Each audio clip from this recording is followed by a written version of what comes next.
ഞാനും അനീഷും കൂടി ഒരു സോളോ ട്രിപ്പിന് ഇറങ്ങിയതാ. അതെ, ഞങ്ങൾ രണ്ടാളും കൂടിയുള്ള സോളോ ട്രിപ്പ്. ഓണത് കുംഭകോണത്തേക്കാ.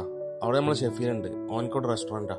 അതുകൊണ്ട് തന്നെ പെട്രോളിന്റെ പൈസ മാത്രം നോക്കിയാൽ മതി, ബാക്കിയൊക്കെ ഷെഫീൽ നോക്കിക്കോളൂന്ന് അനീഷ് പറഞ്ഞു. ഓണത്തിന്റെ അടി കൂടി ഇവനക്ക് താൻ തോന്നി പടം കാണും.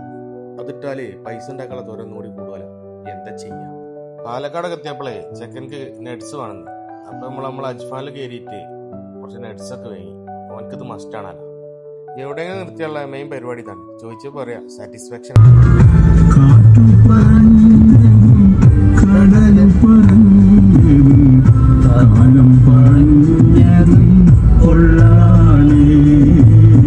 ഇവന്റെ ഈ പാട്ടുള്ളതുകൊണ്ട് കുംഭകോണം എത്തിയാറില്ല. അവിടെ എത്തിയപ്പോൾ ഷെഫീൽ മാത്രമല്ല, സുഫിയാനുണ്ട്. ഒരാഴ്ച വന്നിട്ട് ഇവിടെ പണിക്കാരിക്കുന്നുണ്ട്. വന്നേക്ക് തന്നെ കുംഭകോണം ടൗൺ കാണിച്ചാൽ കൊണ്ടായതാ. രാത്രി 12 മണിക്കാണല്ലോ അവന്റെ കുംഭകോണം ടൗണ്. എനിക്കാണെങ്കിൽ നല്ല ഉറക്കം വരുന്നുണ്ട്. ഞാൻ പറഞ്ഞു വണ്ടി റൂമിൽ കിടക്കുന്നു, ഓണം കഴിക്കുകയാണെങ്കിൽ നല്ല പോകും. ഷെഫീൽ പറയാ കുറെ കാലത്തിന് ശേഷം ഇത് ആദ്യമായിട്ടാണ്. എന്ത് ചെയ്യാം, ഇതൊക്കെ കാണിച്ചു കൊടുക്കാൻ നമ്മൾ തന്നെ വരുന്നത്.